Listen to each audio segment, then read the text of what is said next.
சவுக்கு சங்கருக்கு உயர்நீதிமன்றம் ஒரு குட் நியூஸ் சொல்லியிருக்காங்க அப்படின்னு சொல்லலாம். கடந்த சில மாதங்களாகவே சிறை, வழக்கு, நீதிமன்றம் அப்படின்னு அலைந்து கொண்டிருந்த சவுக்கு சங்கருக்கு உயர்நீதிமன்றம் இன்னைக்கு அவர் மீது போடப்பட்ட குண்டர் சட்டத்தை ரத்து செய்து தீர்ப்பளித்திருக்கிறது. இந்த வழக்கினுடைய பின்னணி என்ன அப்படிங்கறத இந்த வீடியோல பார்க்க போறோம்.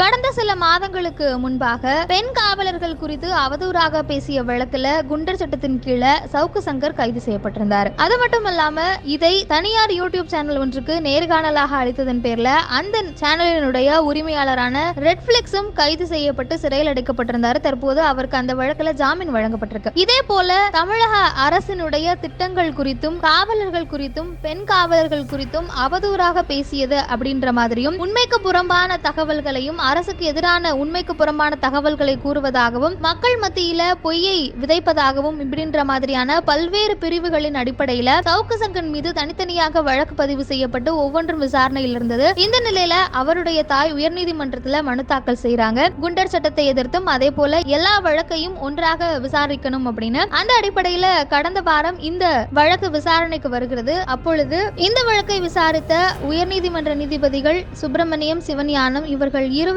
அமர்வு இந்த வழக்கு தொடர்ந்து காரசாரமான விவாதத்தை கேட்கிறாங்க. அந்த வகையில சவுக்கு சங்கர் தரப்பு வழக்கறிஞர் குண்டர் சட்டம் போட்டதே முதல்ல தவறு, அவர் பேசின விஷயங்கள் கண்டிக்கத்தக்கதுதானே தவிர்த்து உண்மைக்கு புறம்பான விஷயங்கள், அதற்கு நீங்கள் கடுமையான தண்டனைகள் கொடுக்கலாமே தவிர்த்து இதற்கு குண்டர் சட்டம் போடுவது பொருந்தாது அப்படிங்கிற மாதிரியான வாதத்தை முன்வைக்கிறாங்க. ஆனால் இந்த காவல்துறை தரப்பிலிருந்து வழக்கறிஞர்கள் அவர் தொடர்ந்து உண்மைக்கு புறம்பான அவதூறுகளை பரப்பி வருவதாகவும் அதற்காக அதனை அடக்க வேண்டும் என்பதற்காக இந்த வழக்கு குண்டர் சட்டமாக மாற்றப்பட்டது அப்படிங்கிற மாதிரி பேசுறாங்க. இரண்டு தரப்பு வாதங்களையும் கேட்ட நீதிபதிகள் தீர்ப்பை ஒத்தி வைத்திருந்தார்கள். அந்த அடிப்படையில் இன்னைக்கு காலையில தீர்ப்பு வழங்கப்பட்டிருக்கு. அந்த அடிப்படையில் குண்டர் சட்டம் போட்டது தப்பு தான். அவர் அவதூறாகவோ உண்மைக்கு புறம்பாகவோ பேசியிருந்தால் அதற்கான தண்டனையை தான் நீங்கள் வழங்கி இருக்க வேண்டும். குண்டர் சட்டம் போட்டது தவறு அப்படிங்கிற மாதிரி சொல்லியிருக்காங்க. அதே போல சினிமாவிலும் கூட வழக்கறிஞர்கள், நீதிபதிகள், காவல்துறையினர் குறித்து அவதூறாக பேசுறாங்க. அப்ப அவங்க மேலெல்லாம் குண்டர் சட்டம் போட்டுருவீங்களா அப்படிங்கிற மாதிரியான கடுமையான வாதங்களையும் முன்வைத்து சவுக்கு சங்கர் மீதான குண்டர் சட்டத்தை